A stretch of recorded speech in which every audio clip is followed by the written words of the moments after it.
গল্পের শুরুতে দেখা যাবে বর্ষাকে নিয়ে বর্ষার জেঠু এসেছে। এরপর বর্ষাকে দেখে তো অবাক হয়ে যায় সবাই। নতুন বলছে কি আপনারা আপনারা আমাদের বাড়িতে কেন? এরপর বর্ষার জেঠু বলছে, মেয়েকে তার শ্বশুর বাড়িতে দিতে এসেছি। এরপর বুবলাই বলছে, না, আপনার মেয়েকে আপনি এ বাড়ি থেকে নিয়ে যান। ওকে কে আনতে বলেছে? এই কথা বলাতে বর্ষার জেঠু বলছে, মানে কে আনতে বলবে? মেয়ের বিয়ের পরে তো মেয়েকে তার শ্বশুর বাড়িই থাকতে হয়।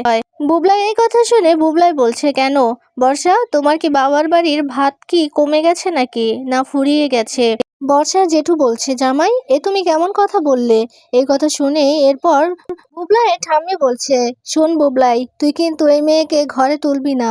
এই মেয়েকে একদম বিশ্বাস করবি না। দেখা যাবে আবার তোর মাকে আবারও ফাঁসিয়ে দেবে, আবার তোকেও ফাঁসিয়ে দেবে। কম যন্ত্রণা তো দিল না এই মেয়েটা। এই কথা বলাতে বর্ষা বলছে, বাবা ঠাম্মি, ভালোই তো, এক এক সময় এক এক রূপ দেখি আপনার। ওইদিকে দেখা যাবে বর্ষার জেঠু বলছে, শুনুন, আমি এত কথা এখানে শুনতে আসিনি, মেয়েকে এখানে রাখতে এসেছি।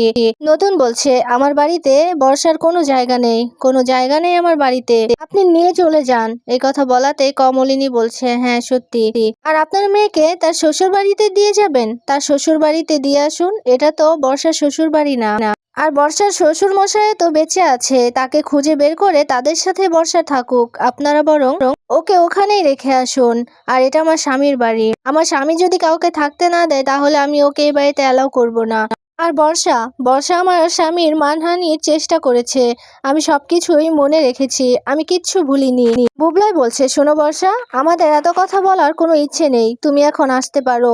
বর্ষা বলছে, প্লিজ আমাকে ক্ষমা করে দাও রুদ্র, আমার ভুল হয়ে গেছে, এমন ভুল আর কখনো হবে না। আমাকে শেষবার আরেকটা সুযোগ দাও না, আর তুমি আমাকে যেখানে নিয়ে রাখবে আমি সেখানেই থাকবো, কোনো সমস্যা নেই। একথা বলাতেই বুবলাই বলছে, শোনো বর্ষা, আমি না অনেক দেখেছি তোমাকে, তুমি একবার ভুল করনি, তুমি এই ভুলগুলো বারবার করেছো, তাই তোমাকে আর কোনো চান্স দেওয়া হবে না, তোমাকে দ্বিতীয় আর কোনো চান্স আমি দিতে চাই না। তুমি আমার মাকে অ্যারেস্ট করিয়েছো, তুমি আমার মাকে জেলের ভাত খাওয়াতে চেয়েছো, আমার মাকে কত অপমান করে কটু কথা বলেছো, আমি সেইগুলো মেনে নিয়েছিলাম, কিন্তু শেষবারের জন্য যে তুমি আমার মাকে থানায় পর্যন্ত নিয়ে গিয়েছিলে, সেই সব কথা আমার মনে আছে, আমি কিচ্ছু ভুলিনি। আমার মায়ের অপমান হোক, আমি সেটা চাই না, তুমি এখন আসতে পারো। এরপর নতুন বলছে, শোনো বর্ষা, তোমাকে বুবলাই রাখতে চায় না, আর সব থেকে বড় কথা, সবাই আমার বাড়িতে থাকে, তাই আমি আমার বাড়িতে কাউকে অ্যালাউ করব না। এরপর বর্ষা বলছে, শোনো মামুনি, আমি তো বললাম যে আমার ভুল হয়ে গেছে, আমাকে আরেকটা সুযোগ দাও, আমি ভুল করেছি, তাতে কি আমাকে আরেকটা সুযোগ দেওয়া যায় না? এরপর কমলিনী বলছে, শোনো বর্ষা, তোমাকে অনেক সুযোগ আমরা দিয়েছি, কিন্তু তুমি আসলে ভালো মানুষ না। এই কথা বলাতেই দেখা যাবে বর্ষা জেঠু বলছে, শুনুন, আপনাকে বলছি, আপনি তো একজন মহিলা মানুষ, তাহলে আপনি কেন একটা মেয়ের সংসারটা এভাবে নষ্ট করতে চাইছেন? আপনি একটা বাচ্চা মেয়ের কেন সংসারটা নষ্ট করতে চাইছেন? নিজে তো একে এত বয়সে এসে বিয়ে করে সংসার করছেন, তাহলে আমার মেয়েটা তো বাচ্চাই, আমার মেয়েটারও তো সংসার করতে ইচ্ছে হয়, তাহলে আপনি কেন সংসারটা ভাঙতে চাইছেন? বুবলাই রেগে গিয়ে বর্ষার জেঠুকে বলছে, শুনুন, আপনাকে এতক্ষণ অনেক সম্মান দিয়ে কথা বলেছি, কিন্তু আর না, আপনি আমার মাকে একদম অপমান করবেন না বলে দিলাম, আর অনেক কথাই শুনছি, আপনারা এবার আসতে পারেন, এক্ষুনি চলে যান এই বাড়ি থেকে। বর্ষা জেঠু বলছে, আমাকে কিন্তু তোমরা অপমান করছো, তবে যাই হোক, আমি তাতে কিছুই মনে করছি না, মেয়ের বাবাদের একটু অপমান সহ্য করতে হয়, আমি তো ওর জেঠু, আমাকে অপমানগুলো সহ্য করতেই হবে, কিন্তু তোমাদের ভালোই ভালোই বলছি, তোমরা আমার মেয়েকে না রাখলে কিন্তু আমি আইনি ব্যবস্থা নিব। কথা বলতেই বুবলাই বলছে, হ্যাঁ, এখন আসুন আসল কথায়, আপনি যেহেতু বললেন যে আইনি ব্যবস্থা নেবেন, তাহলে সেটাই করুন না। আপনারা আমাকে জেলের ভাত খাওয়াতে চান তো, আচ্ছা তাহলে সেটাই করুন, আমিও দেখবো আপনারা কি কি করতে পারেন। আর শুনুন, একটা কথা জেনে খুবই দুঃখ পাবেন মনে হচ্ছে, তবে আপনাদের মেয়ে বর্ষাকে কিন্তু আমি ডিভোর্স দেব, আর আপনাদের মেয়ে বর্ষা যদি ডিভোর্সটা নাই দিতে চায় তাহলে কিন্তু আমি কোর্টে আপিল করব, আর বর্ষার যেই অতীত আছে না সেগুলো যদি আমি কোর্টে পেশ করি তাহলে আমাদের ডিভোর্সটা এমনিতেই হয়ে যাবে। এরপর দেখা যাবে নতুন বলছে, আপনারা যেহেতু চাইছেন আমাদেরকে জেলের ভাত খাওয়াতে, তাহলে ঠিক আছে, আপনি বরং সেটাই করুন। আপনি আইনের কাছে যান, আর আমরাও দেখবো আপনারা ঠিক কি কি করতে পারেন। আপনাদের মেয়ে আমাদের বাড়িতে থেকে অনেক কিছু করেছে, আমার ওয়াইফকে অনেকবার হেনস্থা করেছে, ওকে অপমান করেছে। দেখুন, আমি চাই না আমার বাড়িতে থেকে কেউ আমার ওয়াইফকে এভাবে অপমান করুক আর এভাবে কথা শোনাক, তার মান সম্মান নিয়ে টানাটানি করুক, সেটা আমি চাই না।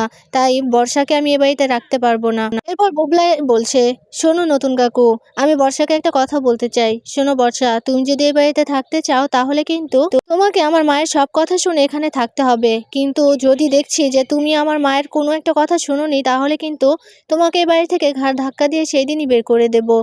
এরপর দেখা যাবে বুবলাইয়ের ঠাম্মি এই কথা শুনে বলছে, না রে, খাল কেটে কুমির আনিস না না ভাই, ও আবারও এই সংসারটাকে ছাড়খাড় করে দেবে। শুনুন, আমি কিন্তু কিছুই ভুলিনি। আপনাদের বাড়ির মেয়ে বর্ষা আমাকে দিয়ে অনেক কাজ করিয়েছে, অনেক কষ্ট দিয়েছে, আমার বৌমাকে অনেক হেনস্থা করেছে। তাই আমি চাই না ও এখানে থাকুক। তাই আমি বলছি বুবলাই, তুই ওকে একদম এ বাড়িতে রাখবি না। বর্ষার জেঠু বলছে, শুনুন, আপনারা কি সত্যি আমার মেয়েটাকে রাখবেন না? ও তো ক্ষমা চাইছে, ওর ভুলের জন্য ক্ষমা চাইছে, তো ওকে কি আর একটা সুযোগ দেওয়া যায় না? বুবলাই বলছে, আরেকটা সুযোগ মানে? আরেকটা সুযোগ আবার কি? ওকে অনেক সুযোগ দেওয়া হয়েছে। এরপর নতুন এই কথা শুনে বলছে, বুবলাই তুই ভেবেচিন্তে কথা বল, আমি কিন্তু বর্ষাকে এ বাড়িতে একদম রাখবো না। তোর যদি ইচ্ছে হয়, তুই যদি ওর সাথে সংসার করবি বলে ঠিক করিস, তাহলে কিন্তু তুই ওকে নিয়ে অন্য কোথাও সংসার করতে পারিস, কিন্তু বর্ষাকে আমি এ বাড়িতে কিছুতেই রাখবো না। তুই এ বাড়িতে থাকবি, কোনো সমস্যা নেই। এ কথা বলাতেই দেখা যাবে বর্ষার জেঠু বলছে, আমি তো বলিনি আমাদের মেয়ে এ বাড়িতে থাকবে।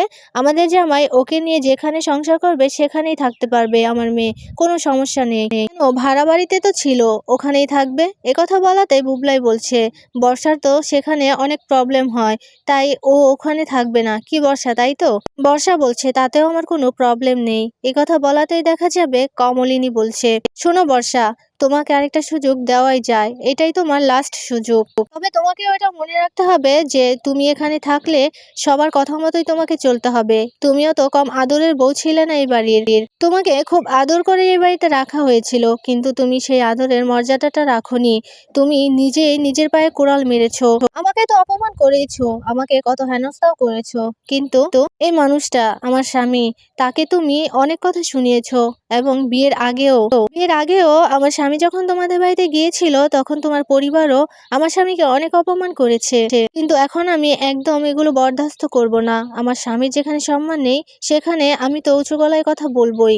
কাউকে আমি ছেড়ে কথা বলবো না যদি আমার স্বামীর অসম্মান হয়। আর তুমি আমার স্বামীর অসম্মান করেছো, তাই তো তোমাকে বাড়ি ছেড়ে চলে যেতে হয়েছে, না হলে তো তুমি এখানেই থাকতে। তবে যদি তুমি আমাদের কথা মতো এখানে থাকতে পারো, তাহলে তোমাকে আরেকটা শেষ সুযোগ দেওয়া যায়। নতুন বলছে, কি বলছো কি তুমি কমলিনী, মাথা ঠিক আছে তোমার? আমি বর্ষাকে আমার বাড়িতে একদম অ্যালাউ করব না। এরপর দেখা যাবে বর্ষা জেঠুমনি বলছে, তাহলে আমাদের মেয়েকে আপনারা এই বাড়িতে রাখবেন না? কি বুবলাই, তোমার তো অধিকার আছে না? তোমার বউ ভুল করলে তোমার তো তাকে ক্ষমা করে দেওয়া উচিত। তোমার বউকে আগলে রাখার তোমারই তো দায়িত্ব। তাহলে তুমি এভাবে কেন অপমান করছো সবার সাথে তোমার বউকে? ও বাচ্চা মানুষ, ও না হয় একটা ভুল করেই ফেলেছে, তাতে কি ওকে ক্ষমা করে দেওয়া যায় না? এরপর বুবলাই হেসে হেসে বলছে, একটা ভুল? আপনাদের মেয়ের একটা ভুল? ওর হাজারটা ভুল আছে, এরপরেও কিন্তু ওকে ক্ষমা করে এ বাড়িতে থাকতে দেওয়া হয়েছিল, কিন্তু ও বুঝতে পারেনি। আর শুনুন, আপনার মেয়ে এমন এমন কাণ্ড করেছে, সেগুলো আপনাদের কিন্তু জানাই আছে। এবং ওকে যদি এখানে রাখি, তাহলে আমাদের বাড়ির সবাই আতঙ্কে থাকবে। ইনফ্যাক্ট আমার ভাই বোনেরা ওর নাম শুনলেই আঁতকে ওঠে। তাহলে কি করে ওকে ওকে এখানে রাখবো? ও এমন এমন কাণ্ড করে, ওকে এখানে রাখা সম্ভব না।